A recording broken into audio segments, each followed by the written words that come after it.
of the Cupertino City Council. I call this meeting to order. If you would please join us in pledging allegiance to our nation's flag. I pledge allegiance to the flag of the United States of America and to the republic for which it stands, one nation, under God, indivisible, with liberty and justice for all. Thank you very much. Madam City Clerk, if you would please conduct the roll call. Councilmember Barry Chang. Here. Councilmember Stephen Shar. Here. Councilmember Savita Vaidyanathan. Here. Vice Mayor Rod Sinks. Here. Vice Mayor Darcy Paul. Here. Oh, that's right. Mayor, Thanks very much. Appreciate the clarification there. So I will report out on a closed session meeting that was held on November 29th, last Thursday. The subject was a conference with legal counsel with anticipated litigation and significant exposure to litigation. Direction was given, no final action was taken, and our next item is a set of ceremonial matters and presentations. We have 3 of them this evening, so what we'll do is we'll ask each of the people either presenting a ceremonial item to us or receiving a proclamation to come up to speak, and then at the end I'll have my counsel join us at the front of the dais here, and we'll take some presentation photos. So our first item is item number 1 under ceremonial matters. We are to receive the Healthy Cities Program Award from the Santa Clara County Public Health Department, recognizing the city of Cupertino for its work to support healthy communities and encourage the use of active forms of transportation. And so a correction, that's actually healthy commutes. And so thank you very much for being here from the county. Would you care to make a brief presentation? Welcome, Sarah. Yes, thank you. Good evening. My name is Dr. Sarah Cody. I'm the County Health Officer and Public Health Director. It's a pleasure to see you and to be here this evening.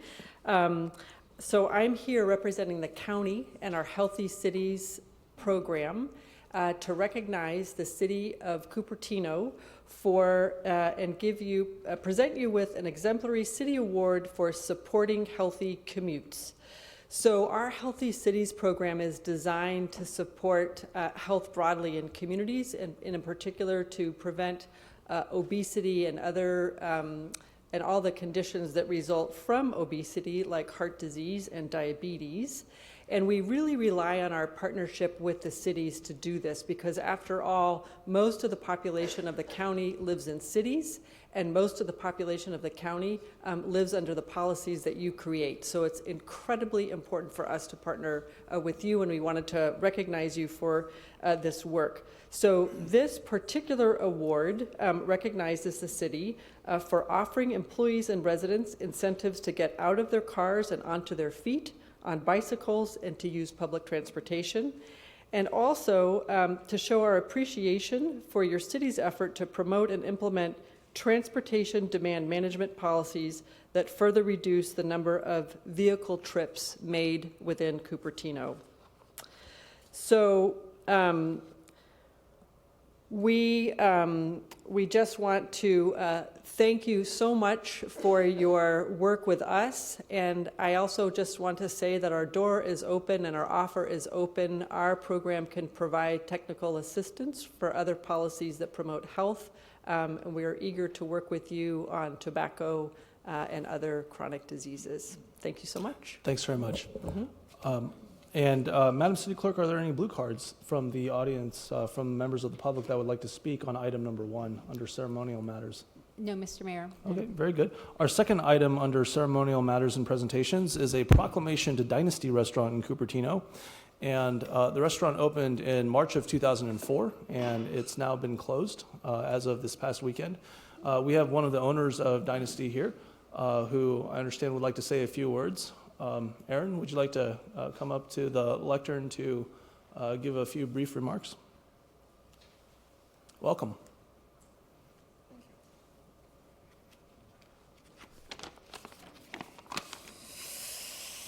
Thank you, Mayor Darcy. Thank you, all the council members. And it's an honor to be here, to be recognized by the city, and a chance. Oh, I need a glass. Sorry. a chance for us to show our appreciation to the residents of the city and as well as the city of Cupertino. Early last week, Mayor Darcy generously invited me to come by today to receive this acknowledgement and to provide a short speech.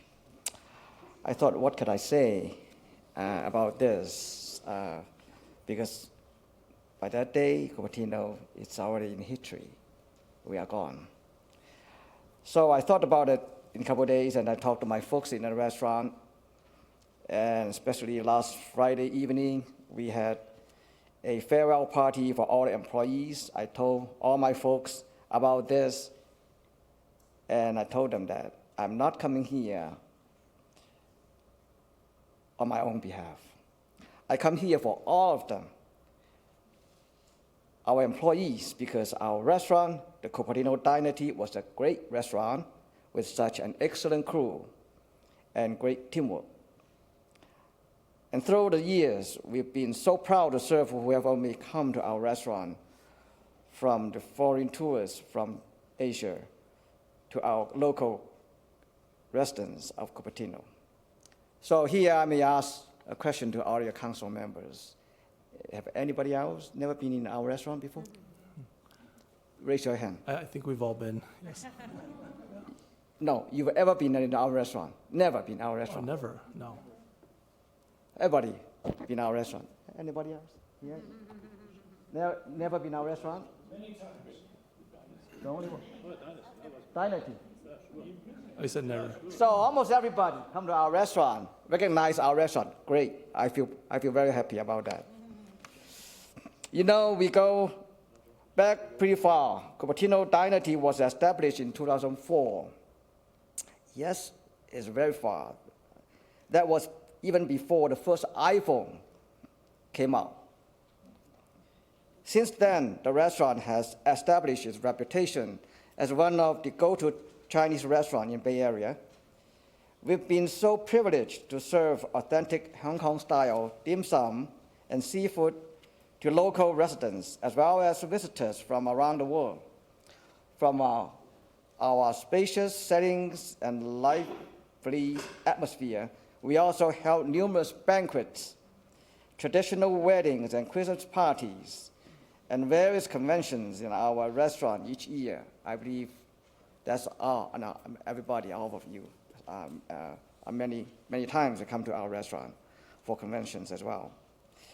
With all that benefit and contributions to the community in past 14 years, it reminds me of our founders, Mr. Erin Wong and his wife, Sylvia Tang.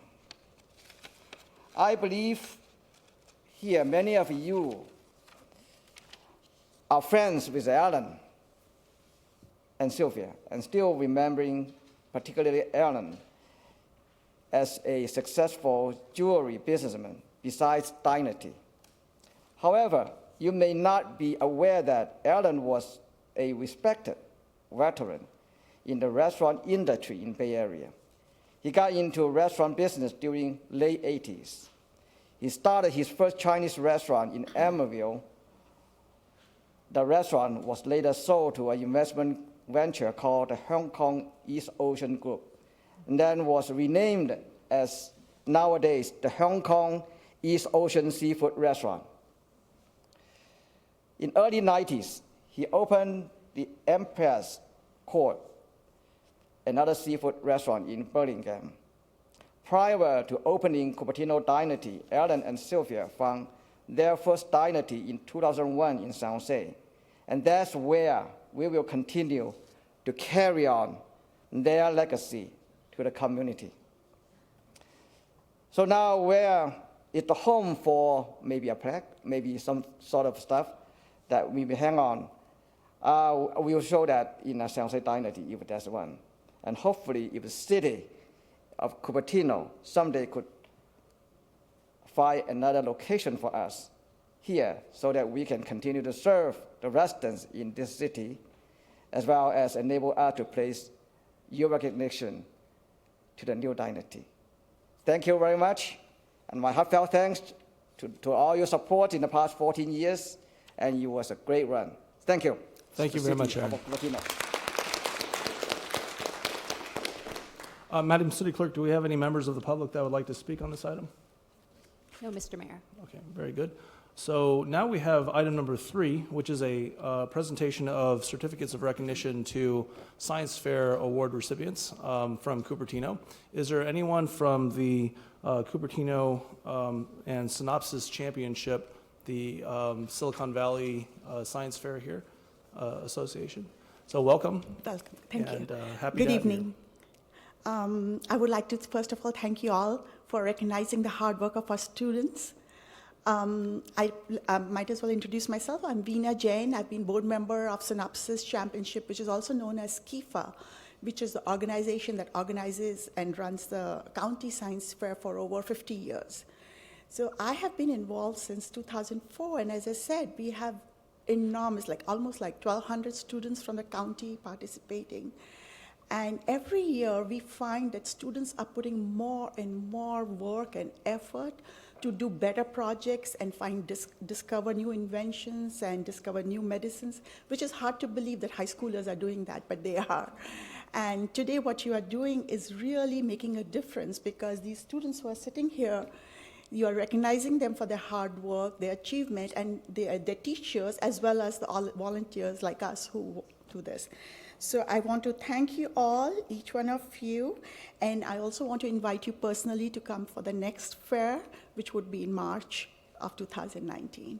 So if, Mr. Mayor, would you like me to call the students up, or would you call the names and we can invite them to the dais? Oh, well, my understanding is that there were 12 students Yes. out of the proclamations that we're providing. And so Yes. what we'll do is we'll take the certificates and proclamations in order. I'll go ahead and provide you the stack of proclamations. Okay. And on the very top of the stack are the 12 students' names. And so perhaps when we're taking the photos for the certificate and the first proclamation, you That's can great. distribute to the students that are here. And then we'll be ready to Take pictures. take the picture for this third item. So Thank you, thanks sir. very much for everything that you and your organization has done. I know that it's tremendously of great value to our city and our Yes. community to have this this mechanism for growth and research, especially when people are in their formative years of middle school and high school education. So Thank you. thanks again for everything that you do. All right, so, thank you. At this point, we'll start with the Healthy Cities Certificate. And so if my council would join me up in front of the dais here, we'll go ahead and receive that from the county. Thanks.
At this point, we are at the postponements item of our agenda. Madam City Clerk, do we have any postponements this evening? No postponements, Mr. Mayor. Very good. We are now on oral communications. These are communications for any member of the public that would like to speak on an item that is not on our agenda this evening. I do have a stack of blue cards here, and they are from, in order, Bobby Trong, Roberta Ryan, and Edward Hirschfield. Welcome, Bobby. And Bobby, your wife Robin has asked me to cede your time, her time for your presentation. And so if you could be concise about it, since this is a pretty light agenda, we'll go ahead and allow you the extra couple of minutes for your presentation. So welcome, Bobby, and you'll have roughly 5 minutes. Great, thank you. And thank you for the opportunity to speak. I just wanted to address briefly tonight the proposed regulations for short-term rentals. I have read the regulations, and for the most part, they're pretty fair and reasonable. But there are a couple of aspects that I find troubling that I would urge be changed before anything is adopted. The first aspect is that under the proposed regulations, renters are allowed to rent out their extra space as short-term rentals. And I believe this to be bad policy. If a renter has extra space, then we should really have him seek out roommates. Because that has the beneficial effect of adding more supply to long-term housing market. That would be much better than allowing the tenant, the renter, to rent out that extra space as a short-term rental. The other really important point, too, is that by allowing renters to rent out their extra space as a short-term rental, we are creating a system that incentivizes people to rent out more space than they need just so they would have the space to conduct an STR. And they would do this because there would be financial incentive to do this. Let's work through an example. Suppose a person only needs 2 bedrooms, but he's able to rent an extra bedroom for an extra $1,000 a month, which is a very likely scenario. We know that in this area, there is a lot of demand for STRs, and STRs are able to fetch a pretty good nightly rate. So it would not be difficult at all for that person to take that extra bedroom, rent it out as an STR, and make much more than the $1,000 he had to pay extra. So there is a built-in incentive for people to actually rent more space than they need so that they can use the extra space for STRs. And this is exactly the result that we don't want, because the effect of this would be they would basically be taking that extra bedroom off of the long-term rental market and converting it to short-term rental. And that is not what we want. We need more long-term rental. And so this is a system that would create an incentive for people to over-rent, which is a bad thing. So what I would propose as a change to address this is to allow STRs, but only in primary residences that are owner-occupied, not renter-occupied. By doing this, I believe you will solve the problem that I just pointed out, and I think overall it would be better policy. So that's the first aspect. The second aspect is that under the current regulations, STRs cannot be conducted in R3 zones. And I believe this is arbitrary and unreasonable. My wife and I own a 4-plex. We live in the front unit, which is a 3-bed, 2-bath, and we rent out the other 3 units. Now, because there's only 2 of us, we don't use the 3rd bedroom full time. So for the past year, we've been renting out that extra room as an STR. And in doing so, we have taken great pains to do things as respectfully for the neighbors as possible. So we've made sure that all of our guests are quiet. We've made sure they park only in the designated parking space. We ensure that they comply with all the neighborhood rules. And so we have been very, very unobtrusive. In fact, it's been so unobtrusive that our neighbors don't even know we've been running an STR. So we've been a model for what you want as an STR. But unfortunately, under the proposed regulations, we would no longer be able to run this STR simply because we are in an R3 zone. And I just find that to be wrong. I don't see why, as a property owner, I cannot rent out an extra room in my house as an STR, whereas a renter renting someone else's property in an R1 zone can. Just doesn't seem fair. Now, I know there's been some reluctance to extend STRs to R3s because there's a fear that there will be a large proliferation of STRs. But if you implement the owner-occupied requirement like I'm suggesting, 99% of that problem goes away. So if you take the mega apartment complexes, for example, all of those are renter occupied. They're not owner occupied. So already none of those would be eligible for STRs.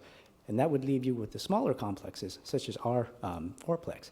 Well, only a very small percentage of those are owner occupied. Just as an example, in my neighborhood, there are 10 fourplexes. We're the only one that's owner occupied. So right there, you don't have a very large percentage of units that are even eligible for STRs. And of those that are eligible, only a small percentage would actually do it because you have to have the right circumstances.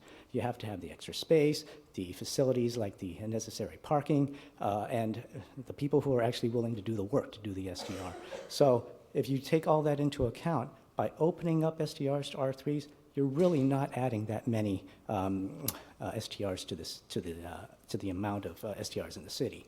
And plus, if you take into account that whatever increase you might get from opening up to R3s, you would get a decrease because you're no longer allowing renters to do STRs. So those will offset each other. So the overall increase, I think, would be pretty insignificant. And so the last point is, if you really think about it, it actually makes much better sense to allow STRs in R3 zones than it does in R1 zones. This is because one of the major concerns about whether we should have STRs or not has been the concern that the flow of visitors to an STR would disrupt the community feel of a neighborhood. Well, that concern is much more pronounced in an R1 zone than in an R3. In R3, we're high-density residential. We're already surrounded by lots of neighbors. And our neighbors have friends and family come around visiting them all the time. So we are already used to seeing lots of strangers that we don't know or recognize in our neighborhood. So having a regular flow of visitors to an STR wouldn't faze us much at all. On the other hand, in an R1 zone, especially if you're talking about a quiet street on a cul-de-sac, having a regular flow of visitor traffic to an STR in that neighborhood could very well impact the community feel of that neighborhood. So the point is that the potential impact of an STR on an R3 zone is actually much less than that in an R1 zone. So now, by saying this, I am not trying to advocate that STRs not be allowed in R1 zones. I'm just saying that... Thank you very much. You'll Okay. wrap up your thought. Okay, just one more second. Sure. Okay. I'm just saying that if you're going to allow STRs, it would make much better sense to allow them in R3 zones as opposed to R1. Great. Thank you very much. Thank you very much. Our next speaker is Roberta Ryan, followed by Edward Hirschfield, followed by Jennifer Griffin. Welcome, Roberta. Hi there. I would like to give my 3 minutes. Oh, you already please. did? Oh, okay. Yes. I'm sorry. I was under the impression your name was Robin. So, all right. Thanks very much. Edward Hirschfield, followed by Jennifer Griffin, followed by Janet Van Zoren. Welcome, Ed. Thank you. I've lived in Cupertino for 55 years, and I've always been very proud of this community, how well it's run, how orderly everything is, and I don't want to see that change. I don't want to see regular order disrupted in the future. By that I mean I expect Vice Mayor Sinks to become the next mayor of the city. I think it's unfortunate that people come to city council meetings and cast aspersions that they cannot prove on people, and I was deeply offended by what happened in the last city council meeting. I would hate to see that happen ever again. And in line with that, I would like to see us avoid the kind of political confusion that we have in our national politics descend on Cupertino. This has been such a wonderful and orderly place. I want to make sure that nothing happens in the future that is where members of the city council vote on lawsuits that are before the city council when they either participated in those lawsuits or participated in creating a shell organization from which those lawsuits evolved. I think it's incumbent on the city attorney to advise all the city council members on the jeopardy that would ensue if that were to happen. I would like to see this continue to be an orderly and well-run city, and would hate to see anything happen that would prevent that in the future. Thank you. All right, thank you, Ed, for your comments. And our next speaker is Jennifer Griffin, followed by Janet Van Zoren, followed by Larry Dean. Welcome, Jennifer. Hello, Mayor Darcy, and good evening, City Council. Hi, I'm Jennifer Griffin. I'm going to talk about an issue with the Shell gas station on Stern Avenue. Last Wednesday, we went to the San Jose Director of Planning's meeting, and we were not in the City Council chambers in San Jose. We were in their tower. And San Jose approved the conversion of the Shell gas station on Stern Avenue at Stevens Creek Boulevard into a 10-story AC hotel on a half-acre lot with 4 levels of underground parking and 168 rooms and unbundled parking. They are not providing adequate parking for on-site, which means that those cars are going to wind up on Stern and in the adjacent Cupertino neighborhoods. To me, the definition of unbundled is good for the hotel, but bad for the adjacent neighborhoods, because we're the ones that have to pick up their car parking issues. I understand AC Hotel charges their guests to park a car. I think it's up to $40, which I'm sorry, if I rent a hotel, especially for as much as the AC is supposed to be going for, I would expect the courtesy of having a parking space. I mean, what are we running here? You know, it's not a hostel. You're going to have people in their 70s and 80s that are staying there. One of the other issues is, why is Marriott looking at having 2 large hotels 2 blocks apart? We have one at Main Street. It's a very nice hotel. I think it's a Residence Inn. It went through very nice design review. It is a very well-structured, amenable hotel to the area. It has a ballroom, it has a restaurant, etc. The AC Hotel, where the gas station is, has nothing to recommend it to the adjacent neighborhoods. In fact, it was told that they want to have high-tech people stay there. There was no mention of any of the 1,500 homes that are behind it. It was like we didn't exist. So therefore, my question is, are they trying to build this AC Hotel as a redevelopment property? I don't consider West San Jose as an area that's blighted. I mean, I don't understand the logic of why this hotel is even being built there. The traffic load, it's going to take 2 years to finish it. They are going to have to shut down Stevens Creek Boulevard, and believe me, I'm not looking forward to having to have drama trying to get out of my neighborhood. The big question is, who is this hotel being built for and why? Thank you. Thank you, Jennifer. Our next speaker is Janet Van Zoren, followed by Larry Dean, followed by Tessa Parrish. Welcome, Janet.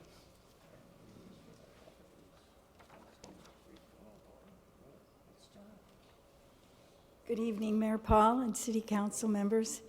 It's nice to see you all once again. Likewise. I'm here tonight as one very concerned citizen of Cupertino, a place I call home in a community that until recently I've been very proud to be a member of. This election that we have just had has created a diverse wedge in the harmony of life that we experience here. In the 42 years I've lived in this wonderful city, I've never seen such negativity, personal accusations, and assaults.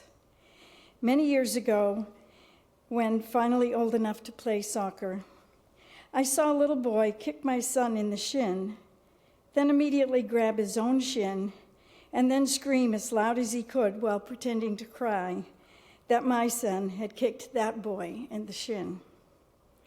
I was completely naive to the fact that anyone would ever do such a thing. Throughout this election, I've seen many examples of this type of childish bullying going on, not always being dished out by the people of like political persuasion. I believe that the people of Cupertino should have more respect for themselves and each other than to stoop to such bullying. It's not healthy for our community and is especially unhelpful toward achieving a truly functional community governance system where the entire community can accurately understand all the points of all the issues before them. Very soon, the new council will be sworn in and begin their duties providing leadership and guidance to the community, making decisions that are to be in the best interest of all the people of this fine city.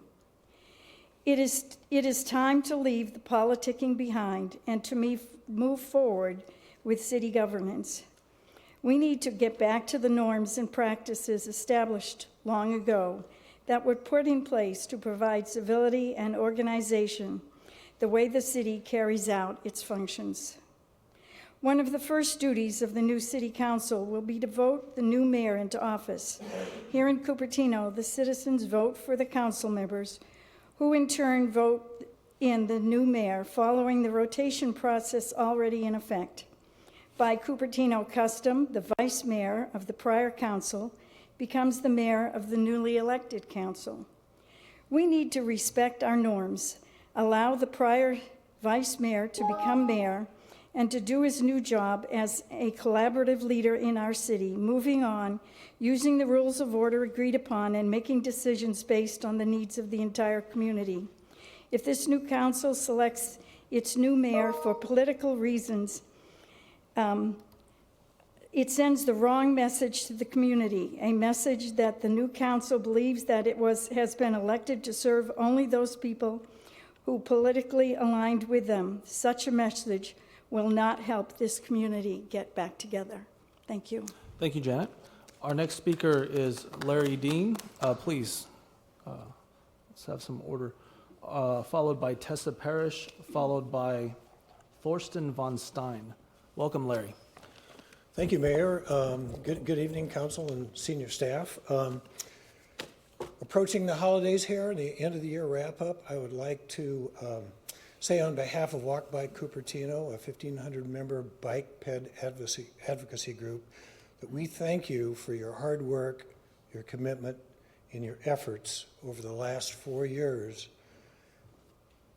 pushing Cupertino on a trajectory to make it a star city for bike ped safety for its citizens. When we started Walk Bike nearly 5 years ago, we found that the council hadn't really committed any funds for a good number of years. It was through your leadership, and yours too, Councilman Scharf, even though you joined the council 2 years ago, that we have made a sea change, you have made a sea change, and it's just wonderful. There's like 10 major projects going in town that will either make our streets, our neighborhoods safer, or get the bikers off the streets where it's safest. And the members in the community are just really, really pleased and gratified. So you are to be thanked. The other thing I'd like to talk a little bit about is the great work the senior city staff is doing. They have really gotten their plate full of projects. There's 10 or 11 major projects on their plate right now that are some are non-trivial, some are easier than others. We hope to see manifestation of these projects earlier rather than later, but I'd like to say that they're going about it the right way. They're bringing in professionals, they're studying the potential projects. Their community outreach in collaboration with the community is stellar. They bend over backwards to talk to people in the different neighborhoods to get their feedback. And the other thing that impressed me, David Stillman sent me a schedule a few weeks ago about your projects and the costs. And right now, including the Apple potential project up and down Stevens Creek Boulevard, there are 10 or 11 major projects that will total around $10 million in total commitment. And I know everybody in the audience and in the community is going to say that's a lot of money, but they've been very smart. And they have gone out and gathered and are continue to gather grants and partnering partnering commitments from other entities, whether they're state or local, and leveraging the city's money. So my final point is the city has committed nearly $8 million for these projects. Tim and his team and Amy and her team have over $4 million to match that, and it's just outstanding, and you should be applauded. So thank you very much, and I hope next year we continue on the great momentum and we make Cupertino the poster child for biking and ped safety. So thank you so much. Thank you, Larry. Yeah. Our next speaker is Tessa Parrish, followed by Torsten von Stein, followed by Hung Wei. Welcome, Tessa. Hi. Good evening, City Council, Mayor.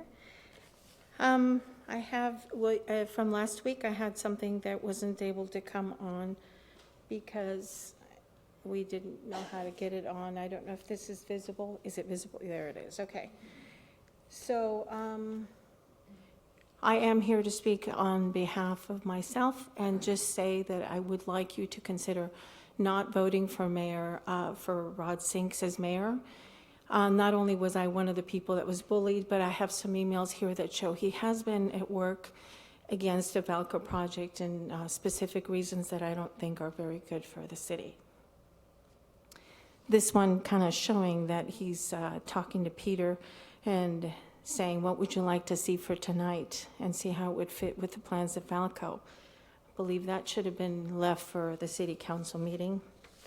I have another one here.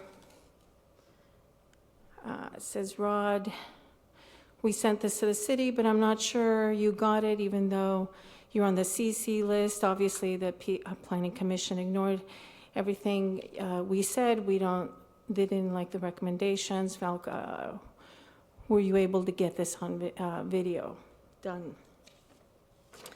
There's a few others here. One of the points I wanted to make was the Valco and the $99 million it was making right before it was closed, and the people that were kicked out and the taxes that were lost by the city since then. I do have one more to show here, actually two. It was good to talk to you. We've been asking J.C. Penney's, and you could see here, they will not want to sell after January. They seem to be doing a little better. It got cut off, but they will not want to sell. They just keep the store because there's no motivation to do anything. So it kind of leaves me to kind of wonder whether or not this closing of Sears even helped Sears altogether close down. Maybe they needed the sales, and it kind of helped them closing permanently across the boards. If this one was doing better, if it couldn't have gotten even better, if they were, as this next email will say, Sears was saying they were pressured to sell. Don't know what that meant, but it's good maybe they would take us seriously. This kind of shows that there was a lot of things being done behind the people's back and behind door. I do not want Rod Sinks to be mayor, and it doesn't have to follow. I've known that it has skipped before. Thank you. Thank you, Tessa. Our next speaker is Torsten von Stein, followed by Hung Wei, followed by Seema Skog. Welcome, Torsten. Hello, my name is Torsten von Stein, and I've lived in Cupertino for over 10 years. I would like to express my appreciation and gratitude for the work that Rod Sinks has done for our city over the past 7 years as council member, vice mayor, and mayor. I'm particularly grateful for Rod's work on air quality, community choice energy, and public transit.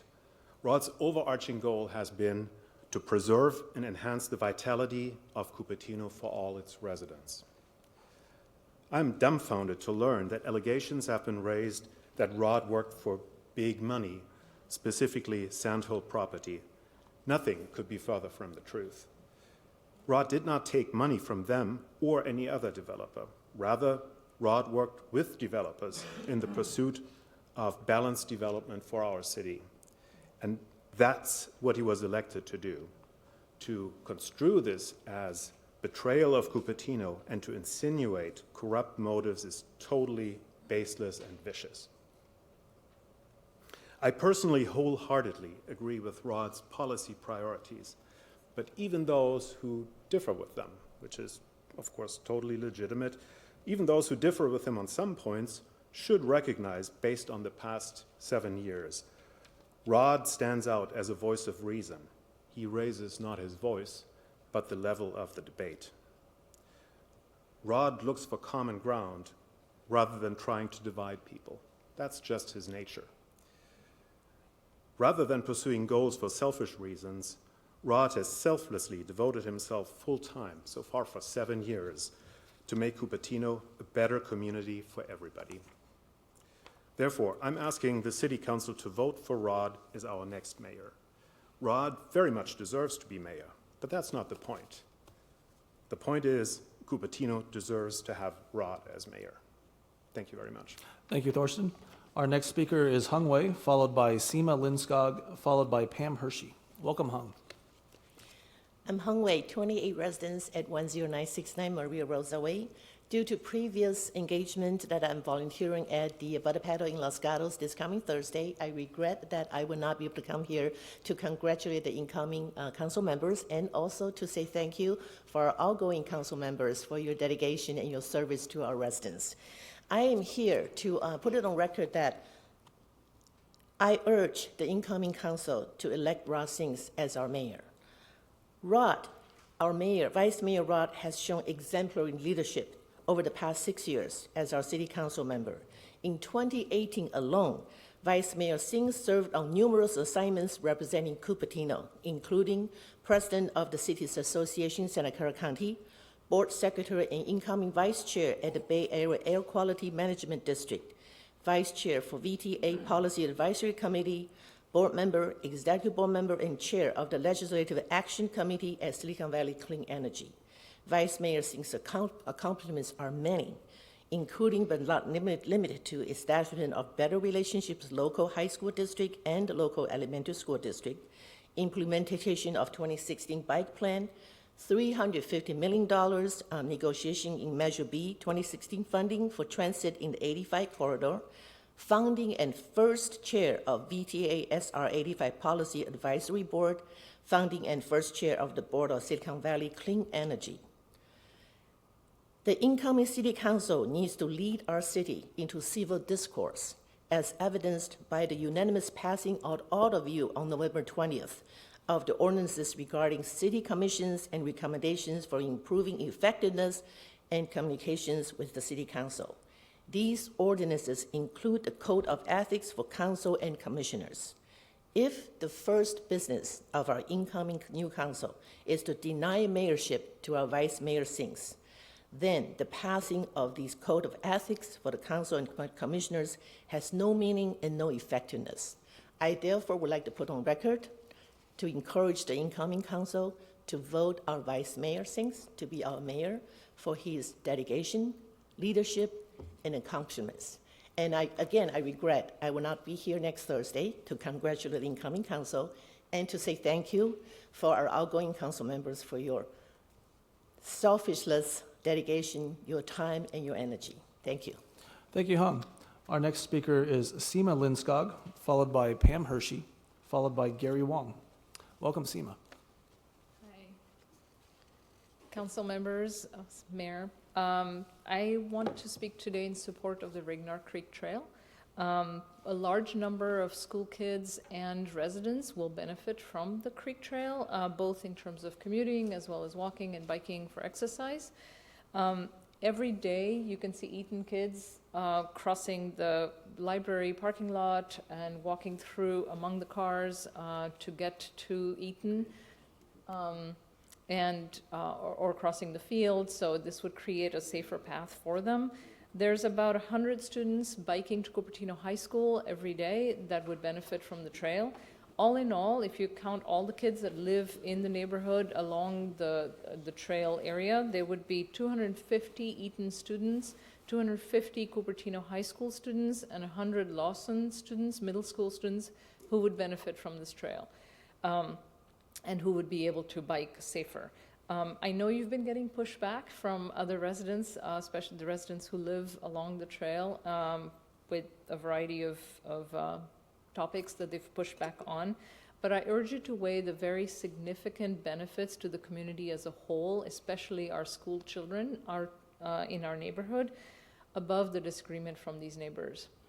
George Washington said, "I have no other view than to serve the public good." And I hope you guys will take the same view. That's it. Thank you. Thank you, Seema. Our next speaker is Pam Hershey, followed by Gary Wong, followed by Prabir Mohanty. Welcome, Pam.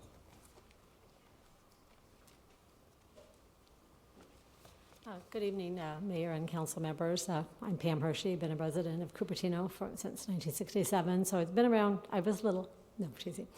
My concern tonight is also to vote against Rod Sinks as being mayor. As you know, we have many emails and proof that I do not believe he would be a good mayor. So hopefully you vote against him. There's another email. Do you just put it on here? I don't know how that works. Does it show? Okay, it does show. This is between Rod Sinks and Peter Powell again. Even though there are many, this is one that he has responded to Peter Powell from Rod. Sure, thanks, I'll try to reach you at 9, and then Rod writes, Peter Powell writes him back, I've told KCR we should plan the whole east side of west of Wolf Road together once we close escrow on JCP. Right now they're stuck with odd-shaped parcel that does not site plan well, and it does not tie into what we will be doing with JCP, meaning I believe it's JCPenney's. We don't have any conflict as we do not have to include a hotel component in our development, but they do not want to wait. They are my friends and they've got money to spend, so I don't want to hold them up. It really does not hurt us. So there's many emails between that, so I just think that's a conflict of interest when they're working and emailing the developer. Thank you. Please vote, do not vote for Rod Sinks for mayor. Thank you, Pam. Our next speaker is Gary Wong, followed by Prabir Mohanty, followed by Muni Madapatla. Welcome, Gary.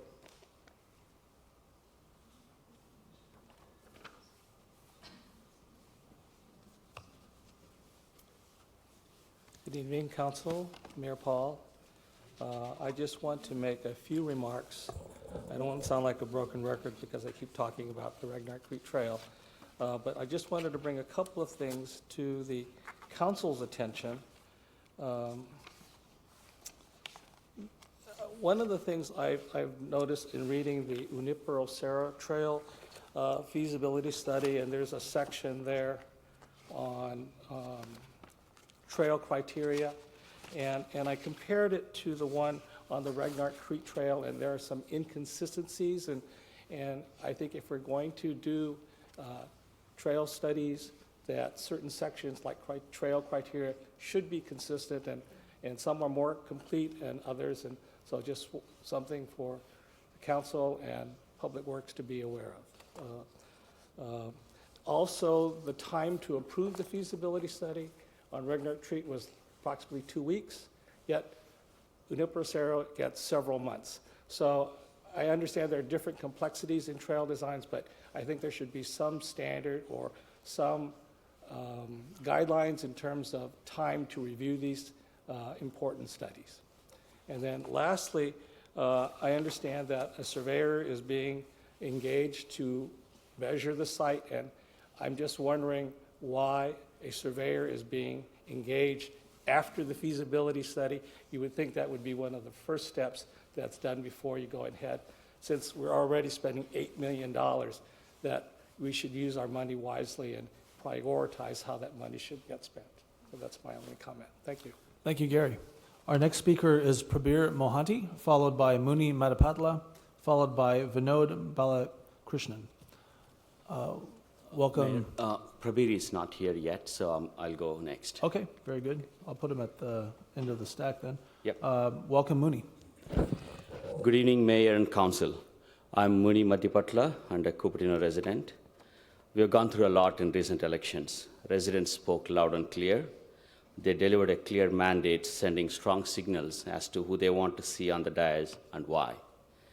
In the recent past, our city council did quite a few questionable things. For example, the outgoing council majority passed in the last meeting ethics of governing from the dais in unethical manner. I don't want to see people involved in unethical behavior to be in leadership positions. Please respect the mandate of the residents and do the right thing.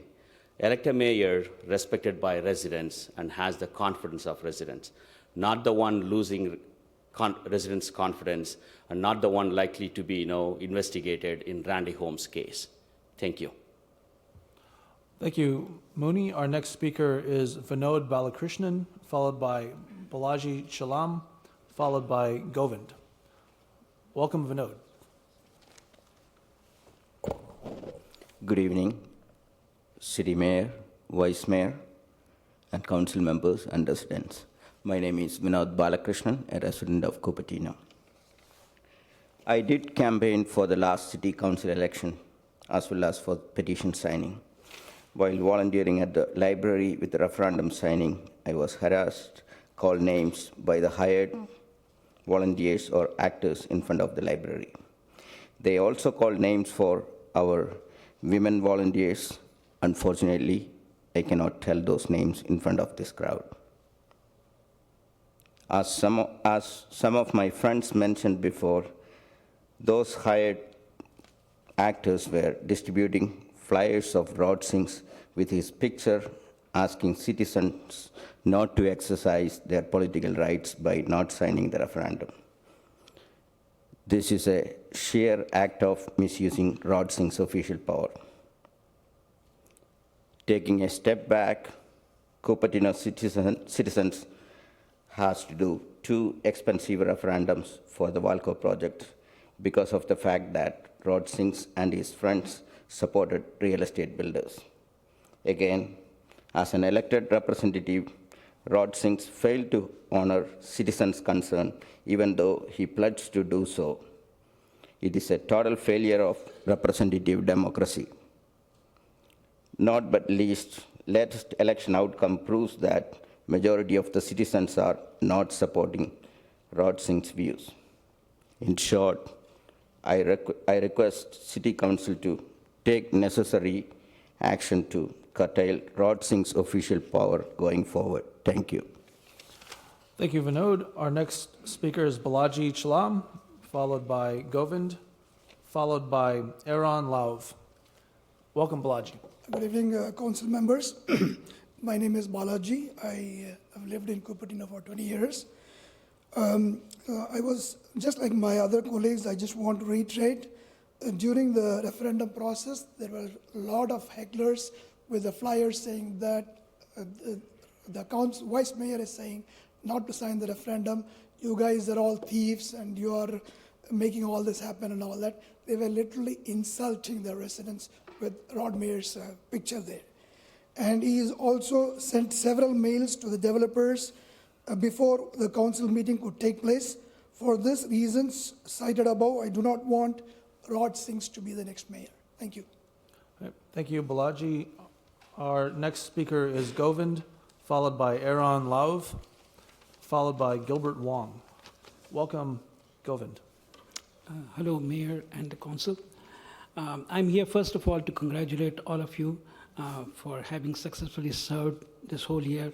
And we have been going through a transition. There are so many things which have happened. But I want to thank each of you individually for your service, because it's something which we do voluntarily. So I appreciate that particular effort from your side. The thing is that we did have issues starting from November of 2014. We have been very polite. We started off as a very small group, and then we found that as people got educated about what is happening, the whole thing has come into the clear, and many people have voted in fashion which they think are the right thing for them. I'm a resident. I only have one vote. I cannot go and change things on my own. None of the residents can do on their own. But the change has happened. It's an orderly change. We need to respect the mandate of the people who have voted. One of the things I would like to point out is, when as a resident, one of us has been able to kind of save enough money and be able to afford a home, we invest in buying a home here. We don't come and meet with the elected officials to ask for a change in terms of the zoning.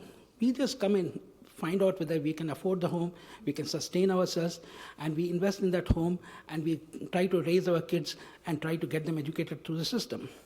But things which have happened, some of these things where entitlements have been very unbalanced, really is something which people need to pay attention to, especially the council. So I think there needs to be a rethink about what is going on in the city. Why is this kind of mandate change happening? I will leave it at that because there's not much more to say on that aspect. I have individually met 3 of you. I have indicated to you that the allocation was very unbalanced. I have had a chance to talk to you in depth about it. So I hope you will be able to respect that many of us have that kind of outlook on what has happened. Lastly, I would like to thank you, Mayor Darcy Paul, for this year. I could not meet you when you were when you were actually inaugurated into the position.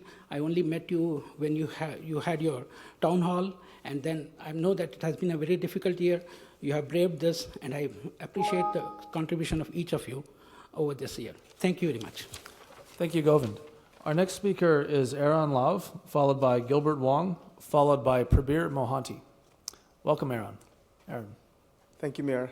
And first of all, I'd like to start with thanking each one of you for being in public service and sitting there and listening to all of us.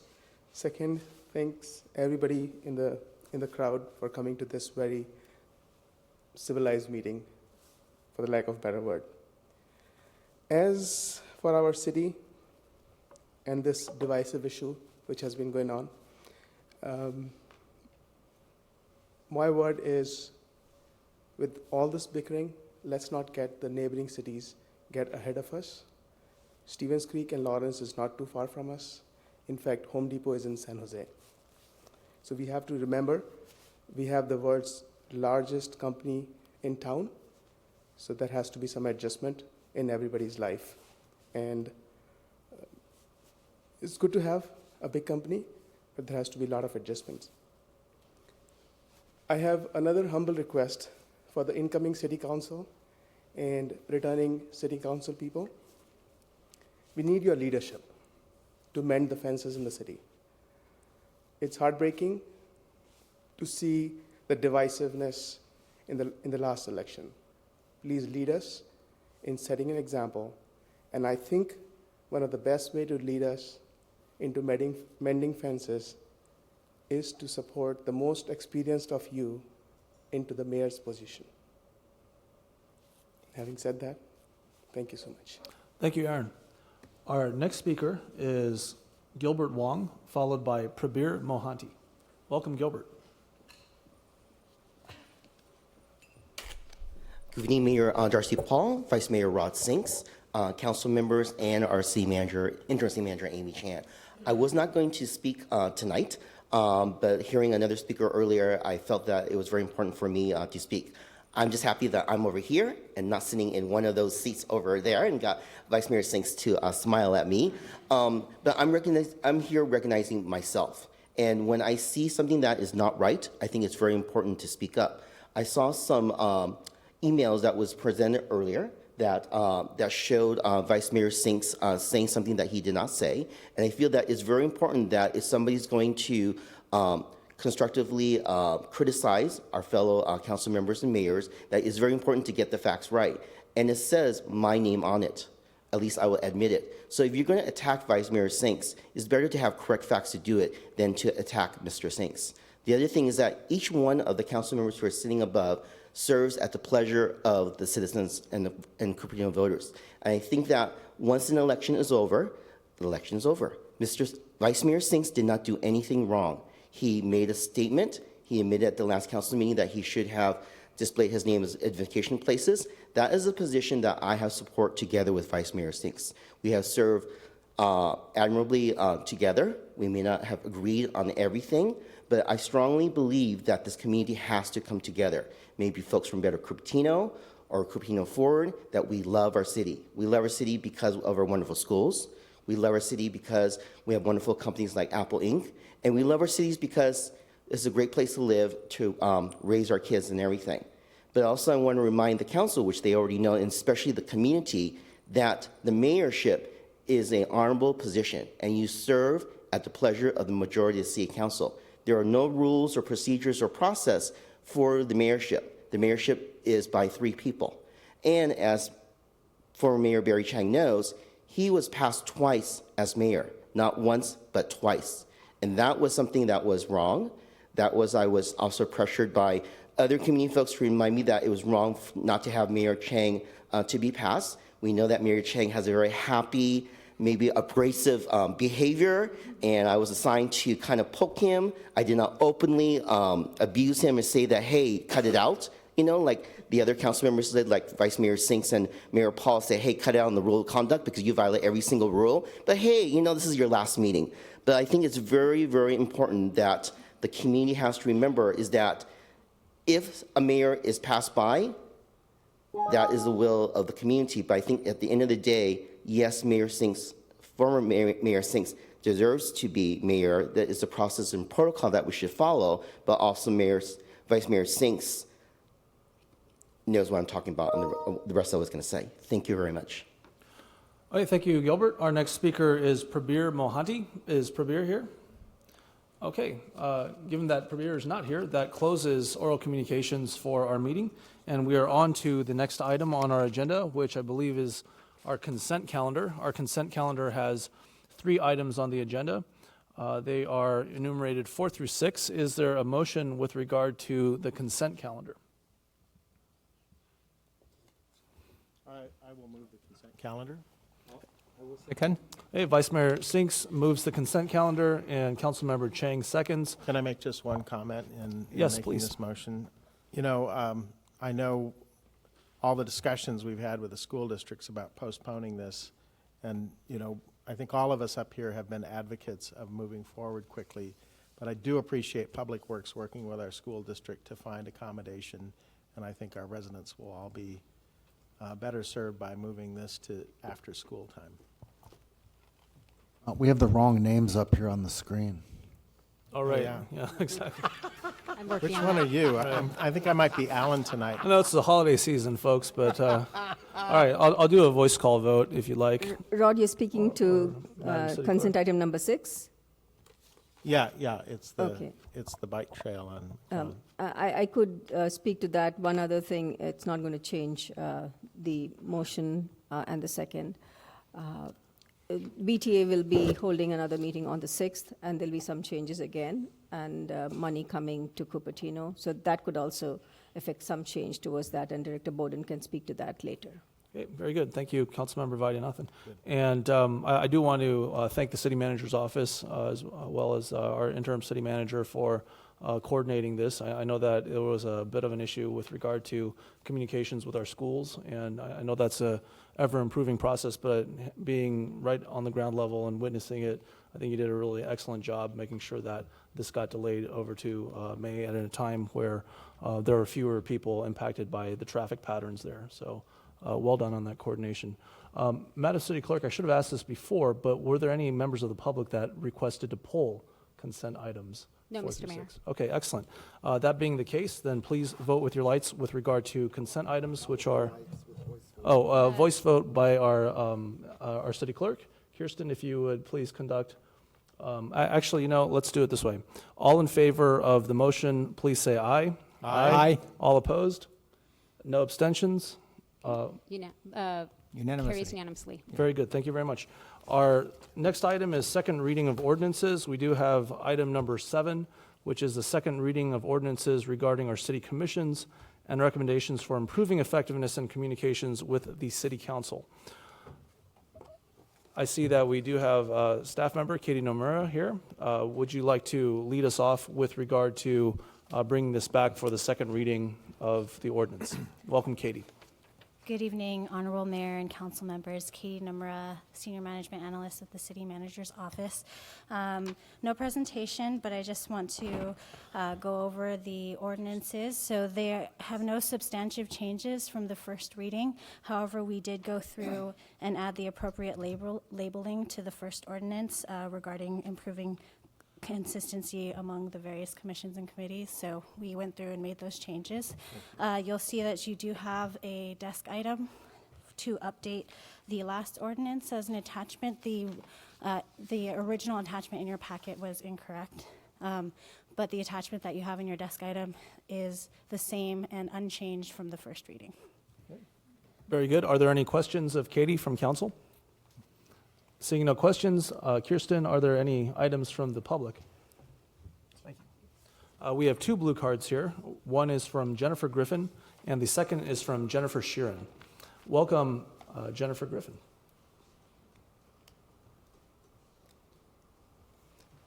And as per our usual practice, we'll have 3 minutes for each of the speakers. Good evening, City Council. I'm Jennifer Griffin, and I followed this item, I think it was at Planning Commission recently. It's hard to remember. I'm going to say, as someone who has been going to, I would say, city and county government, I went to county stuff from 95 to 2000 when we annexed. I've been going through city stuff, obviously, since 2003, continuously. And I have been going to other cities for particular topics over the years and have seen how other commissions operate in other cities and in the county. I'm very familiar with the Planning Commission in the county. I think a lot of people don't understand that there is a Planning Commission in the county. Santa Clara County, like another entity, has its own Planning Commission. It has the supervisors act as the city council. And I grew up in a county pocket, so I was brought up with that because my parents engaged with the city, with the county and other relatives of the family. But I think in this regard, we need to understand that a lot of the commissions need to operate somewhat possibly independently of the council because they are represented, they are appointments of the city council, members of the public that are not elected, but they are people who serve on these committees because they're interested in it. You might have the library commission, there might be people who are not librarians, but they may have great interest in their public library or their city library. You have people from Park and Rec who serve on the Park and Rec Commission who are devoted to issues concerning Park and Rec, et cetera. So I think it's very important that we remember that there needs to be a certain level of distance and separation from the city council to these other entities. Of course, there needs to be input and some understanding of what the topics are that particularly the Planning Commission is studying. But I mean, I've been watching our Planning Commission since 2003, and believe me, I've seen all sorts of things. So I don't think it's good to have a city council member attached to commissions or committees. You all need to guide from a distance, et cetera, et cetera. But I look at the commissions and the committees as a way for the public who don't have time to run for city council, et cetera, to engage and have a life in public service. I've heard that term public service a lot recently because of the passing of our president, and I consider everyone has a responsibility to do public service as they can. Anyway, thank you very much. Thank you, Jennifer. Bye-bye. Our next speaker is Jennifer Sheeran. Welcome, Jennifer.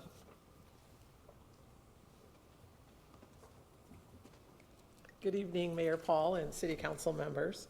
I'm Jennifer Sheeran, and I'm the chair of the Bicycle Pedestrian Commission. However, I'm actually here speaking on behalf of myself as a commission member, not speaking on behalf of the entire commission. After watching the last City Council meeting agenda item, all of you have received a letter from me, and I'm going to kind of go through some of those points tonight. I was actually surprised that Deputy City Manager Jackie Guzman said that each commission was adequately informed of these new procedures and the ethics code. I completely disagree with his assessment. And the first reason is that as chair, as well as all of my fellow commission members, did not receive this information. And at no point was anyone from city staff come in to talk about this. In fact, it sounded like approximately half of the commissions were actually spoken to. That means the feedback period was unnecessarily short. It was approximately 3 weeks. I have yet to figure out a reason why it had to be 3 weeks long. Why not 2 months so you could come into each of the commission meetings or at least give us an adequate review period? Allowing a comment period of 2 months would allow some other input into this process. And I had some great reservations about several sections of this. First, there was little or no staff discussion regarding the pros and cons of changing the commission procedures. I agree standardizing commission procedures is a good idea. It's a worthy goal. The question is how to do it to make sure that each commission has appropriate workflow. Our particular commission, we don't tend to vote on specific things. We tend to give direction to things that are coming to us from staff. And sometimes these projects are multi-year. They're going on, and we're more giving direction on it, meaning the minutes where it's just items that would be voted on, the minutes would not be meaningful to us. And in fact, I have gone back into the minutes and looked at a lot of old minutes just to refresh my memory on, all right, what was it we actually discussed? For example, the bollards that are along McClellan for the Class 4s. We talked about it more than a year and a half ago, and then it came up again, and it was like, I think this is what I remember. So I went back to the minutes. There it is in the minutes. We all agreed on one specific thing, and we were able to discuss it adequately. The second thing is the Code of Ethics. I consider this a well-meaning document, but it's just entirely too nebulous. First of all, the section on communications, where we shouldn't receive information outside of a public meeting. This sounds like a great idea. I mean, a lot of information should come in that way, but I tend to do independent research. I'm sure most people on the commissions and probably yourself do the same thing, as well as we sometimes are given long documents. Oops, I will rush. The last thing is that also regarding, I think Jennifer Griffin mentioned, which was the conflict of interest. I have a strong personal bias towards making walking and biking here in Cupertino safer, easier. And I think a lot of people in other commissions, such as Parks and Rec, really have an affinity for parks. And so therefore to say that I shouldn't have a strong personal bias towards this kind of makes our commission sort of, I don't even know how that would exactly work. So to restate, I'm kind of dismayed that the procedures were kind of pushed through so quickly and that some of these issues weren't discussed more fully. Last thing, sorry, thank you all for your service. The little work that I do on my commission and what I do, I know your jobs are much greater than mine, and I and many other people really appreciate everything you've done.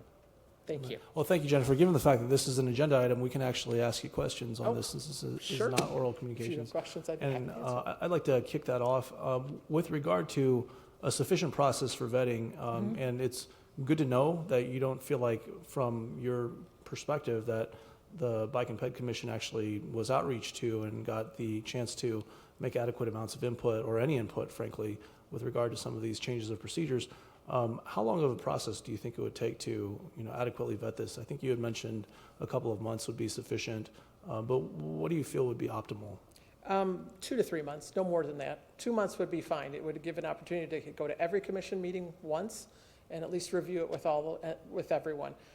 Part of the problem was that when this was brought up, that 3-week period happened to coincide exactly between our 2 meetings. So just by extending it an extra month, you would have hit so many more commission meetings. So I think or perhaps more notice to the public as well. That too, yes. Okay, all right, very good. Any other questions of Jennifer? No, I appreciate that you wrote that letter. I was not aware of the things you brought up earlier, or I would not have voted in favor during the first reading. So hopefully we can postpone this and not vote against it. And I'm not sure what the protocol is there. Thank you, Councilmember Scharf. Any other questions? Were there any other points that you wanted to make with the main points that you didn't have enough time to cover? These were the main points that I wanted to make. The letter obviously outlines just slightly more detail. Okay, very good. Yes. Thank you very much, Thank Jennifer. you. All right, we'll bring that back up to the dais. And with regard to the procedural posture here, we're in the second reading of the ordinance. Would anyone care to comment on anything that we've heard? I have a any question questions? for Katie. Okay, very good. Councilmember Vaidyanathhan. So I'm hearing this, that the process only took 3 weeks. If I remember right, when we had the study session, that was way back in the summer. I don't remember the date.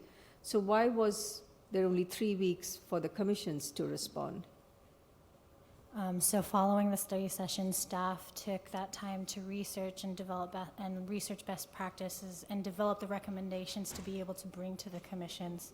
And so during those beginning portions, it was spent on determining kind of how those recommendations would be, and what taking that holistic view of all the commissions did take some time to put together. And all the commissioners were not given this information from what we just heard. It does sound like the Bicycle and Pedestrian Commission did not get forwarded on the email from Jackie. Okay. Because it fell between their commission meetings, or they just didn't get the email? It sounds as though they didn't receive the email. Okay, thank you. Mr. Mayor? Yes, Rocio. I'm aware that as to Attachment D, which is the ordinance that is intended to revoke an old ordinance that you had adopting a very old version of Robert's Rules of Order. So the amended one that was included in the packet is not consistent with the one that you approved on the first reading. The Brown Act is very clear. This is a law that you're adopting. So I am advising the council to postpone this third ordinance. It will come back to you with the corrected version. Which one? C or D? It is referenced as D. This is the ordinance repealing a previous old ordinance and adopting the the other resolution, which you already passed. I see. So it's your recommendation that this item would need to come back anyway with regard to item number 3 at least? Yes, the Attachment D, that ordinance, I just became aware just now that the old version was included. Your first reading and second reading should be of the same ordinance for Brown Act purposes. So it's just safest, and I work with Jackie to make, not Jackie, Or but Katie. Katie for it to come back. Okay. Now, do you see any issues with us bringing back the item in its entirety later, or would it be better, in fact, to do something like that?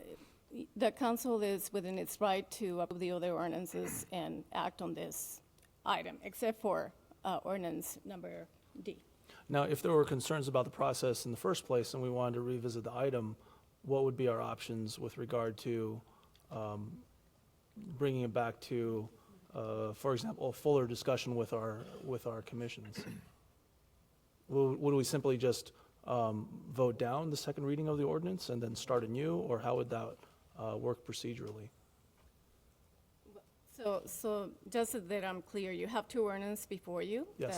That for second reading, including this third one. My advice on this third one is postpone it until it comes back as corrected based on the first reading. The other two ordinances, they're appropriate and satisfied in terms of legal requirements. You can act on them now, or you can postpone the entire item or a single ordinance that you want to revisit. That's within the council's discretion. You can vote on whichever way you want to proceed on the other two ordinances. But we are allowed to postpone the entire item if we wish. We're permitted to. You could under the whole Brown thing. Act if you wanted to. Okay, thank you. I would go for the suggestion of Rocio, just item number 3, postpone it, the rest of them move on. Because this is so important for the city to operate functionally, in my opinion, okay, especially at this time of the situations. So I strongly recommend it, we vote it, because we already passed the first ordinance, we should vote it on the second reading. So that's why my recommendation is vote yes and for number 1 and number 2, and postpone it number 3 until the legal department clears out now. Is that a motion, Councilmember Chang? I'll make a motion to conduct, city clerk, go ahead. First reading, a second reading on the item number 1 and number 2. Sure, for the first two items. Okay. This is the second reading of ordinance number 18-2180, an ordinance of the Cupertino City Council amending the Cupertino Municipal Code, Title II, to update, clarify, and improve consistency in various provisions pertaining to city commissions. And also, this is the second reading of ordinance number 18-2181, an ordinance of the Cupertino City Council, adding Chapter 2.95 to the Cupertino Municipal Code, Title II, to establish the Teen Commission by ordinance. I move that ordinance number 18-2180 and the ordinance number 18-2181 be read by title only, and that the city clerk's reading constitute the second reading thereof. Is there a second for Councilmember Chang's motion? Second. Okay. So prior to the vote, I'd like to conduct a little bit more discussion. I can support the second ordinance 18-2181. With regard to 18-2180, I think that there are some concerns with regard to the process and how this was vetted or not vetted with our commissions. I think a little bit more time would help improve this, and given the fact that we are going to be revisiting item number 3, I think we could make good use of that time. So with regard to this motion, because these are packaged together, I would vote against them being both enacted at this point. Sure. Can you say more about what, I mean, I'm very also concerned, as you are, about what Jennifer had to say. She's performs invaluable service to the city, and I think our Bike Ped Commission is one of our stars, frankly. But what are you thinking that more time will do for that one? Well, I think what we can do is bring it back to the public and also get a sense of And to the commission. And to the commissions, of course, and to get a formalized sense of what their input is. I would like to track the commentary that goes through each of the commissions. I think one of the points about the various commissions have different perspectives and different roles and functions and may operate a little bit differently from an optimal perspective is something that we should take into account. Minutes, the various rules and procedures that would be best for particular commissions. And so I think just, I don't think we should delay it any more than 2 or 3 months. I would prefer to see it in front of us as soon as we can, and that might be as soon as the next meeting, frankly. But it's something that it sounds like it would be of benefit to have a 2 or possibly at the very most 3-month process to really get this and have the confidence of both our commissions and the public with regard to making sure that we've taken the care to listen to all the various stakeholders and the interest from the public. Okay, I think I'm with you.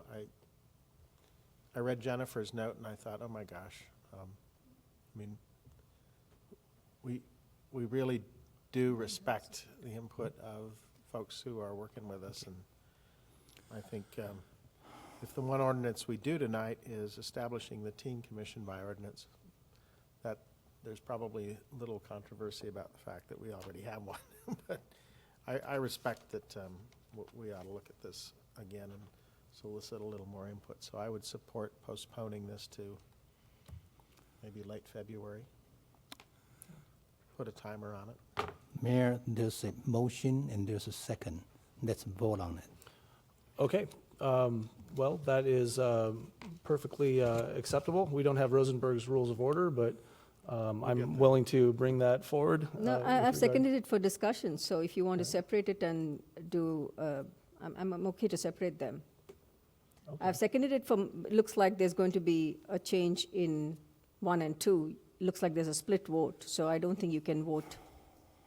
Well, I don't think it'll pass. Is what? So are you withdrawing? I thought you have number 2 seems to be unanimous. 18-2181. Right. So would you withdraw your second so that another motion could be placed on the dais at this point? I'll request Councilmember Chang to. No, let's vote this one. If this one got voted down, we can re-motion again. Okay, very good. So that clear that way. I'll call for a vote then. All in favor, please say aye. Mr. Mayor? Yes. Just to clarify, the first ordinance that you guys are discussing, it doesn't include anything regarding minutes or the protocol discussion. It really is just a cleaning up, when it calls out a specific resolution number, it's calling out outdated resolution numbers. It includes the clearing up the inconsistency for the disaster council with the designation of vice chair, and just making the language more consistent with each other in the municipal code, but not necessarily any of the procedural changes to the commissions. Where are those changes? Those changes The procedural changes. The procedural changes were done by action of the council, not in these ordinances. I see. Okay. Can we vote now, or? Okay. Well, I mean, in that case, all we're doing here, all you're saying is this is a cleanup ordinance. It's not. The first one, yes. For the council's reference, attachment B shows up red lines to that ordinance. Is that correct? Okay. So you can see that what Kate is referencing. I mean, B has the red line version for Yeah. 2180. I mean, given that, would you change your view? That we go ahead and adopt this one as well, since it doesn't have to do with procedural things? It's just- I wouldn't. I would like to revisit it, but I would respect your, support for it. And I don't know. I just feel like this whole item was pushed forward a little bit too quickly. I continue to be concerned about the fact that when we asked for some, improvements to the way we communicate with our commissions, we had visited upon us a code of ethics that was really far-ranging, nebulous, in the words of a member of our public, and something that was apparently not fully vetted. So, this whole item, I think, could warrant some very justified revisit, not just revisiting, but, adequate first visiting. And I would like to sit down with it and get a thorough sense of all the various items here, because we do have a number of resolutions in addition to these ordinances. So my aim is basically to revisit the topic, and I think that if we're visiting the topic wholesale, then I'm not of a strong preference one way or the other, but I think it just makes more sense to table it until the time that we're ready to visit the entire topic. Madam City Manager, you're signaling to be heard, I think. Thank you, Mr. Mayor. Just for clarification, the second reading in front of you is a cleanup language. If you defer it, it wouldn't bring back the issues that you and public members had expressed concerns on. And if council is interested in doing that, then we have to bring back all the other items by council majority or 2 votes of the council or the mayor to bring back the other issues that you expressed concerns on, because those items council had already approved at the last council meetings. Right, the resolutions. At the Right, yeah, the resolutions. Yeah, we can do Yes, that. We can yes. bring it back at a future meeting. Yes. Definitely, we will. Yes. So, can I just ask your opinion? Is there anything here that we've heard from the public or from anybody that should cause concern, or is this strictly cleanup? The ordinances in front of you are cleanup items, council certainly, is at your discretion whether you want to approve those or not. But I think the other items, given what I heard. Yeah, they're gonna come back, I get that. That should come back for another considerations. So I'm suggesting approving this cleanup wouldn't prevent you. Does it help coming with our back later. interview we're gonna do interviews in late January for commissions and things. Does this help clarify roles or responsibilities or anything? Is there a timely No, reason? in fact, in looking at some of these issues and concerns since council took action last time, I was suggesting council may want to do a study session on, for example, the code of ethics. And then maybe council can redirect at that time, look at the other resolutions the council had already adopted at the previous meeting. And so we can also take a look at those items as well. Sounds like Katie may want to weigh in. Thank you, Vice Mayor Sinks. As part of the first ordinance that we're discussing, that it does also include the cleanup in terms of the mandate for the Parks and Recreation Commission, which we did reach out to and discuss with, that it would remove library, fire, and the sheriff's kind of discussions from their mandate because those fall under other commissions, and it would add senior services to there. So that is the only change that changes like functionality in that ordinance. Oh, you know, it's your prerogative to vote. It looks like there's 2 in favor, so. I don't think it makes a functional difference, frankly, between now and the, and personally, I think it should come back to us earlier, so. Katie, can you speak to the Disaster Council? Because I know that them not having, I've faced that every time we have that meeting. The confusion between having the vice chair or a representative of the city manager is an issue. And I was told that that meeting should not even be held if you don't have clarification. So is there anything in this ordinance that clarifies that? Yes, so as I mentioned earlier, this ordinance will clean up the discrepancy in the dual designations of vice chair that the municipal code currently has. So there's a section which we're proposing to remove that designates the vice chair as the emergency services coordinator. The remaining section designates the vice chair as the city manager or his or her designee. So that's what would be remaining, and then the designation would be the city manager or his or her designee. Okay, so that would be cleaned up in this. Yes.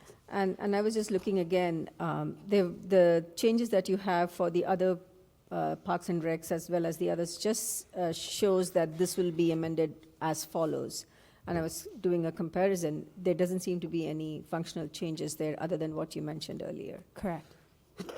Is there anything else in, because I don't see a red line version for C. Is there anything else we need to know about C? For the Teen Commission? 2181? No, there were no changes to the Teen Commission. Okay, thank you.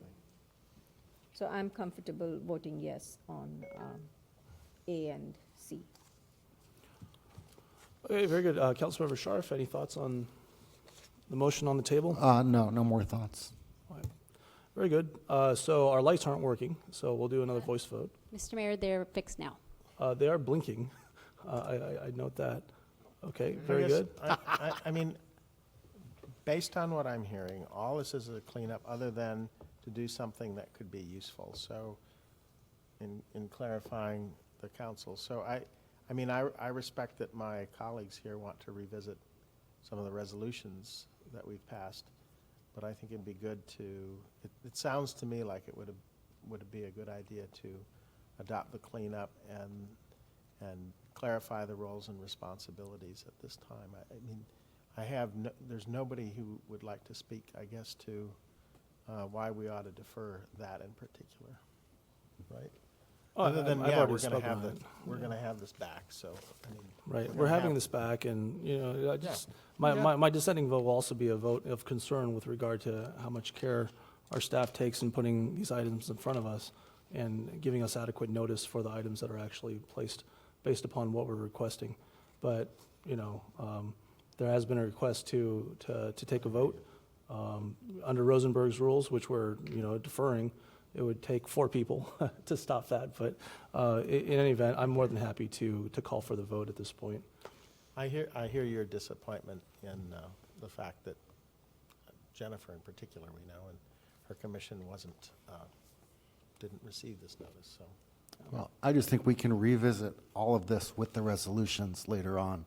I don't see why we need to separate this and rush it through like this, but, so I'll be voting no, but clearly I'm outvoted. No, from the city manager's explanation, it's a cleanup, and I trust her judgment. Okay, very good. Let's please vote with our lights, assuming they work. Hopefully they do. Oh, they do. Great. The motion carries with Councilmember Scharf and Mayor Paul voting no. And is there a motion for enactment?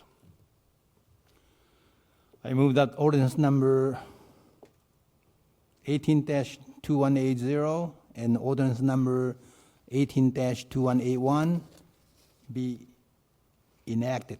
Is there a second? Second? All right, please vote with your lights if there are no discussions.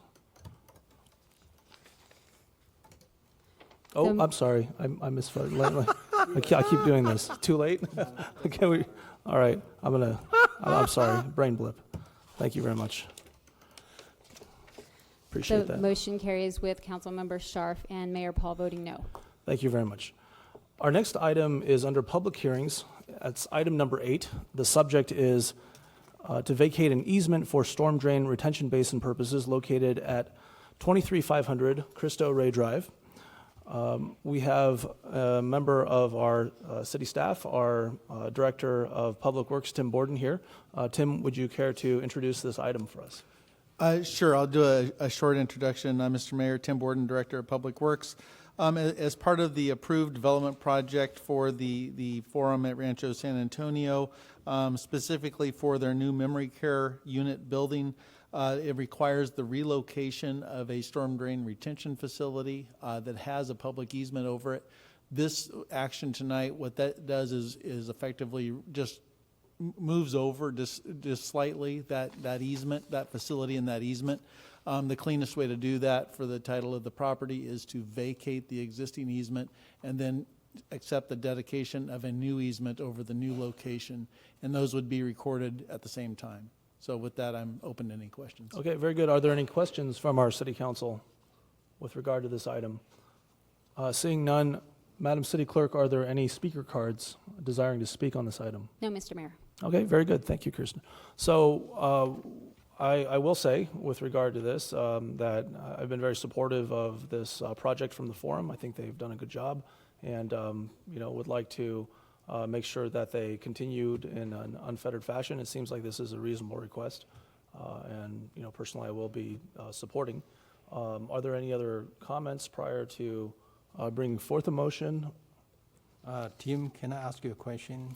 Councilmember Chang. Between the existing basin easement and the proposed basin easement, how much area we're talking about? Square footage or how much impact? The capacity is relatively the same. The capacity for the basin itself is the same. I think the first easement, when it was first recorded, was a little bit more conservative in its area, so it has been taken down in size slightly, but the facility has the same capacity. Oh, okay, all right. So there's no change in the capacity for? No, it will still adequately carry the same amount of retention for storm drainage purposes. Okay, all right, thank you. I do have one question.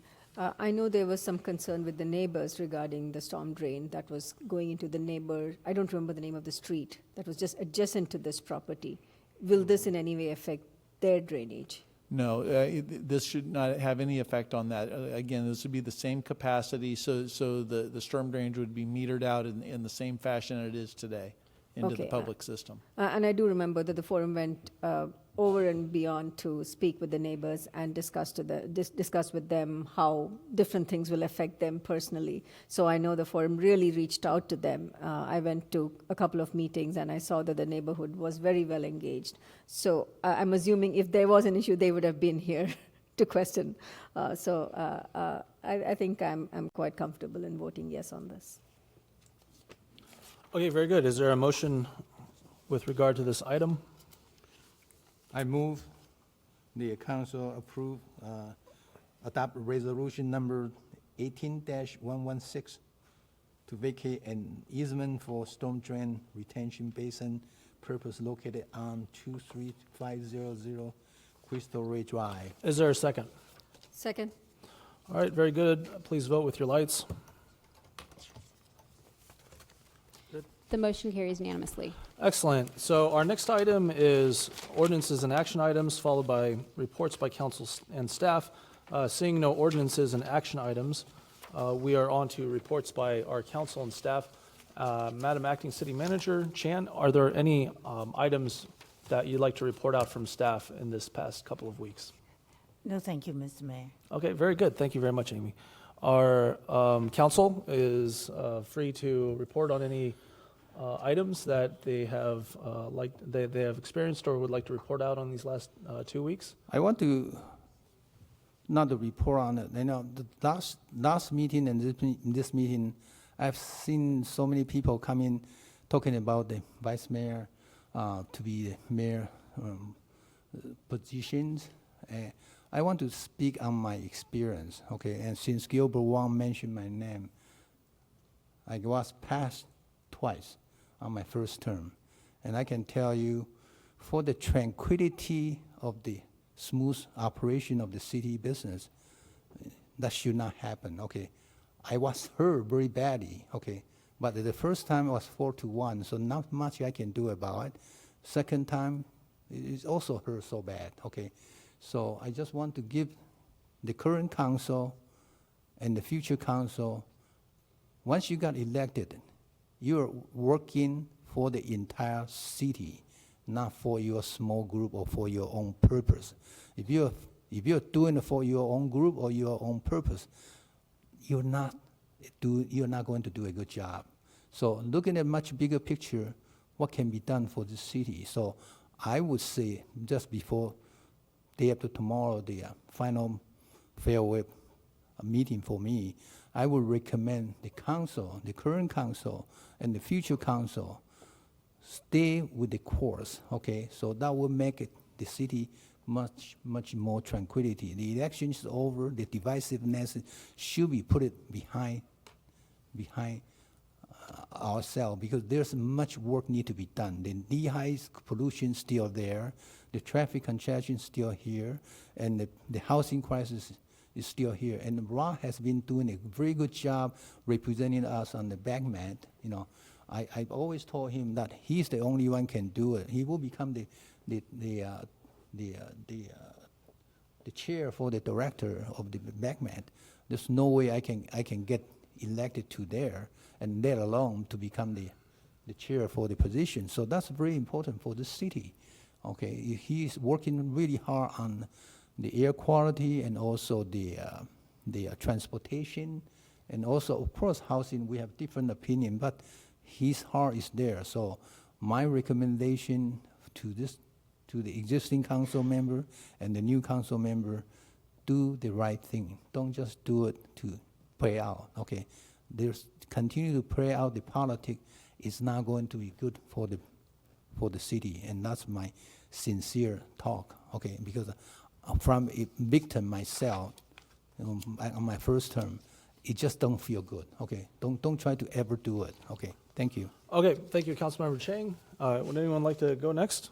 Councilmember I can Vaidyanathan. go next, and thank you, Councilmember Chang, for saying that, because I was going to speak to the same thing. I was very disappointed with the way some of the residents came and spoke today and at the last meeting, and especially they seem to have just one agenda, and they repeat that again and again, and they forget that as mayor and as council member and as vice mayor, Rod Singh has done a lot for this community. It is remarkable that they ignore all the things that he's done and focus on one thing as if they are just a one agenda team, and breaking down everything that he's done. Councilmember Chang mentioned some of them. Bay Area Air Quality Management District, Vice Mayor Singh has been there and is now going to be chair. On the VTA PAC, he's vice chair, which means he'll be chair next year. And since I won't be back on the VTA board, and please remember there's a difference between the VTA board and the VTA PAC. If we don't have someone on either, that's going to be even worse. So he needs to be there to represent our city. And he needs to be mayor to represent our city in the other things. He was the president of the Cities Association. Again, a very important role where you are president for looking at this association where 15 cities come together. Silicon Valley Clean Energy. He's been steering us in the right direction there, where so many people have now adopted clean energy in our city and the neighboring cities. None of this would have happened without his stewardship. I think people are ignoring all that and focusing on one thing, and that too in an incorrect manner, as was pointed out by former Mayor Gilbert Wong. So I really think people should remember the good things that somebody has done and reward it by giving him the mayorship. I wouldn't be here to vote for you, Vice Mayor Singh, unfortunately, but today, with all my sincere thanks to you, I really hope at least the two people who are here on this dais will keep that in mind and vote you in as mayor. I want to also add on, between me and Rod, we don't agree 100% all the time. No, we And don't. sometimes we have a big argument, big fight between us, okay, on many other issues. So the fight is normal. That's why people elect 5 people here. But looking for what the best for the city, Ra has been working very hard, to representing us on the air quality, on the transportation, and on many other issues, and the Silicon Valley clean energy. So that's why, there's some difference. It's okay, but don't overplay the politics because it's not going to be good for this city. That's what I want to say. Thank you. Okay, very good. Would anyone like to go next with regard to council contacts in the last 2 weeks? Well, I would like to say something. All right, very good. Vice Mayor Sings. I have a somewhat different ask. I have a few thoughts on how we move forward. We've just been through a long, divisive campaign. The voters have spoken, and whether any of us like the outcome or we don't like the outcome, I think it is time for all of us, old council members, new council members, and community members to shift out of campaign mode. And we need to come together to govern well. That's going to be really important. So for myself, I intend to work productively with the new council. We have plenty of challenges, including these. We have the challenge of hiring a new city manager and a city attorney. We will have to tackle the challenges of development and transportation. I know we're going to continue, as has been pretty obvious just in the last few days, we're going to continue to be challenged by state housing bills, and I believe also by the CASA initiative, which will impact our financial resources. We will continue to face infrastructure challenges, and the City Hall comes first to mind there. So I'd like to take an opportunity to clear the air on several things that have been said or written about me in the last few weeks. I don't get on Nextdoor on a regular basis, but I do hear from people who do, and so I'd like to get some things off my chest for the record. The first is that I have no financial interest in the outcome at Valco, and I've never taken any contribution from the owner nor his agents. The second is I did agree to release a statement to help residents understand why I supported the specific plan for Valco, but I didn't hire anybody to publish that, to lobby against it. And I heard a number of reports from reputable people that they were harassed, that they were intimidated, and I want to say that I categorically condemn any of those actions. It's just not conscionable to me that we have people that feel like their rights to get information or sign petitions, referendums, whatever, are inhibited. That's just wrong. While I didn't publish this, I did release a statement. I regret that when it was published, that my title was used without attribution, that it was for identification purposes only. The third thing, a complaint was made to the district attorney back in September alleging that several of us violated the Brown Act in an event at a local restaurant.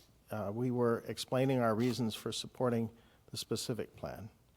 Now, the DA promptly responded to the complaint and found that there was no Brown Act violation, but the group leveling the complaint has not corrected the record, and I'd like to let the public know that the DA has clearly clarified there was no violation. The fourth is, I've heard that some have suggested that I coached or encouraged one of the public speakers at our September Valco hearing to speak against the plan, saying it would bring uneducated people to the community. I think we all gasped when we heard that. It's absolutely false that I set up anybody to say anything like that.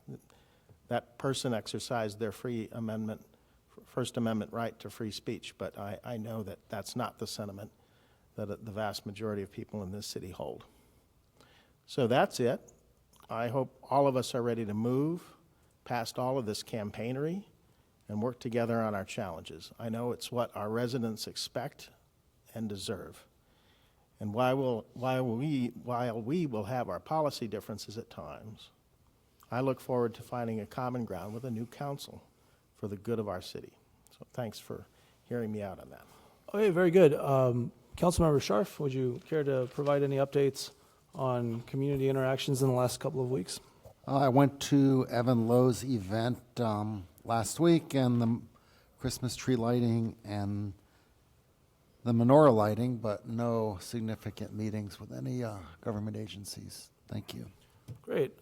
So for my own part, I have taken 7 meetings with students from both Monte Vista and Cupertino High School.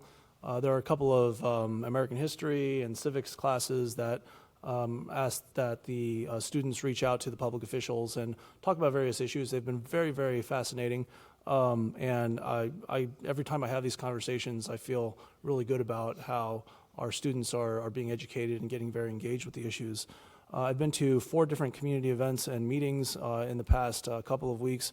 One of them was a kickoff of Small Business Saturday over at Main Street, Cupertino. I thought that was a good, symbolic support for our small business community. Speaking of, doing the work of trying to get people back together, we've had a lot of contention, that is true, but I'm just here to report out on activities in the last couple of weeks. One of the lead representatives for the building trades unions reached out, and we had a nice conversation over in City Hall about how to best move forward, and it was very productive, and I think that it's nice to hear things like Cupertino votes, and we should be able to find things that are amenable to the entirety of the citizenry. So it was really good to take that. With our acting city manager, Chan, we had lunch with the president of Stanford about a week ago. We had a wide-ranging various subjects of conversations. A few of the cities locally in the West Valley were invited to be represented, but one of the things that really stuck out was a discussion on ethics and how Stanford is particularly interested in thinking about technological issues and ethics going forward. And that spurred some conversation with regard to how they could be potentially used as a resource. And I thought it was very interesting that it does coincide with a discussion that we've been having in Cupertino about a code of ethics. And so it's precisely those types of contexts that I think that we can make and leverage in order to get a really good product going forward and for the benefit of our city. One of these things in the past several months that has come out, and it has been referenced a moment ago, is the perception of Cupertino. And I know this to be a community of a lot of caring and concerned individuals. For my own part, wrapping up this last meeting as mayor on this term, what I'd like to do is, in my own professional context, reach out to various students across the region, whether you're from Cupertino, but more pertinently of areas with perhaps lower income or lower access to educational opportunities. I'm planning in the beginning of my next term on the city council to host a session where I talk about things like the LSAT and preparation for legal training and a career. So just to give you a signpost, I'll be putting together a session like that in January, perhaps in February. And I think that those types of forward-thinking actions, irrespective of the various political maneuverings, are the ones that really embody what we're really good at as a community. So, without any, further thank yous, as we'll be seeing the public in a couple of days, I want to go ahead and thank everyone for remaining engaged. It's been an amazing voter turnout. We're at 70%, and Cupertino has, been pushing that number significantly greater in an off-year election. So thank you very much. Before you adjourn. Oh, yes, Councilmember Vaidyanathan. I didn't have an opportunity to communicate on my committee assignments because please feel free. We only spoke about vice mayor. Okay. And I would like to agree with what Councilmember Shah said. I was at this very same two events. The tree lighting ceremony was very nice. The public was very engaged, and lots of children were there. And so it was very nice to see the community come together for something like that. And Assemblymember Erin Love's event was also really, really lovely, where he thanked the council members and mayors who had served there last 4 years, some last 2 years.